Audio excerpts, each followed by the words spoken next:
اعوذ باللہ من الشیطان الرجیم بسم اللہ الرحمن الرحیم وَإِذْ قُلْتُمْ يَا مُوسَىٰ لَن نُّؤْمِنَ لَكَ حَتَّىٰ نَرَى اللَّهَ جَهْرَةً۔ ایک اور واقعہ ان کی تاریخ کا، اور یاد کرو جب کہ تم نے کہا تھا اے موسیٰ ہم تو تمہاری بات نہیں مانیں گے۔ ایمان کے بعد جب لام کا حرف آئے تو اس کے معنی صرف تصدیق کے ہوتے ہیں۔ لن نؤمن لک، ہم آپ کی بات کی تصدیق نہیں کریں گے، حتیٰ نری اللہ جہرۃ، جب تک کہ ہم دیکھ نہ لیں اللہ کو عیاناً۔ ہمیں کیا پتا اللہ نے یہ کتاب دی آپ کو، آپ تو لے کر آ گئے، ہمارے سامنے تو پتھر کی کچھ تختیاں ہیں، اس پہ کچھ لکھا ہوا، کس نے لکھا ہمیں کیا پتا۔ اب دیکھیے ایک حضرت موسیٰ کی خواہش تھی رب ارنی انظر الیک، وہ کچھ اور شے تھی۔ یہ تخریبی ذہن ہے جو یہ کہہ رہا ہے کہ ہم بھی چاہتے ہیں کہ اللہ کو اپنی آنکھوں سے دیکھیں اور معلوم ہو کہ واقعی اس نے یہ کتاب آپ کو دی ہے۔ فَأَخَذَتْكُمُ الصَّاعِقَةُ، تو تمہیں آپ پکڑا ایک بہت بڑی کڑک میں، ایک بہت بڑی کڑک ہوئی اور سب کے سب مردہ ہو گئے۔ وَأَنْتُمْ تَنظُرُونَ، تمہارے دیکھتے دیکھتے ایک کڑک میں تمہیں آ گیا۔ ثُمَّ بَعَثْنَاكُم مِّن بَعْدِ مَوْتِكُمْ، پھر ہم نے تمہیں دوبارہ اٹھایا تمہاری موت کے بعد۔ بعض لوگ اس کی یہ تعویل کر رہے ہیں کہ یہ موت نہیں تھی بلکہ بے ہوش ہو گئے تھے، یعنی جو بھی کڑک تھی اس کی وجہ سے سب کے سب بے ہوش ہو کے گر گئے۔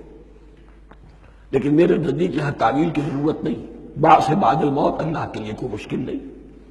ہم الفاظ کو خواب کا کو ان کے اصل جو مفہوم ہے جو کہ صاف ہے صریح ہے اس سے خواب کا کے لیے موڑ کر لے کر جائے۔ ثم بعثناکم من بعد موتکم لعلکم تشکرون، تاکہ تم شکر کرو۔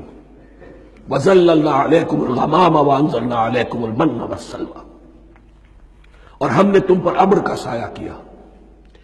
اب 6 لاکھ کا قافلہ چل رہا ہے، سینائی پیننسولا، صحرا، کوئی اونٹ نہیں، کوئی سایہ نہیں، دق و دق، دھوپ کی تبش۔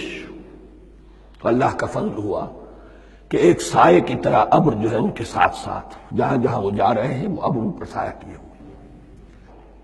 وَأَنزَلْنَا عَلَيْكُمُ الْمَنَّ وَالسَّلْوَىٰ، کھانے کو کچھ نہیں تو من اور سلوہ نازل کیے گئے۔ من ایسے اترتا تھا رات کے وقت کہ جیسے شبنم کے قطرے ہوتے ہیں، لیکن وہ ہوتا تھا کسی ایسی چیز کا جس میں شیرینی تھی، اور پھر وہ زمین پر آ کر جم کر وہ ایک گویا کے دانہ بن جاتے تھے جو ان کا اناج ہو گیا۔ کاربوہائیڈریٹ سپلائی اس سے ہو گئی، من سے۔ اور سلوہ ایک خاص قسم کا پرندہ بٹیر کی شکل کا جو بے پناہ بڑی تعداد میں ان کے بڑے بڑے جھنڈ آتے تھے شام کے وقت، اور وہ ان کے ڈیرا جہاں ہوتا تھا اس کے گرد وہ اتر آتے تھے، اور رات کی تاریکی میں یہ آسانی سے ان کو پکڑتے تھے، ان کو کھاتے تھے بھون کر، اور یہ ان کی پروٹین ہو گئی۔ پوری غذا جو ہے اللہ تعالیٰ نے ان کو فراہم کر دی۔ وَأَنزَلْنَا عَلَيْكُمُ الْمَنَّ وَالسَّلْوَىٰ كُلُوا مِن طَيِّبَاتِ مَا رَزَقْنَاكُمْ، کھاؤ ان پاکیزہ چیزوں کو جو ہم نے تمہیں عطا کی ہیں۔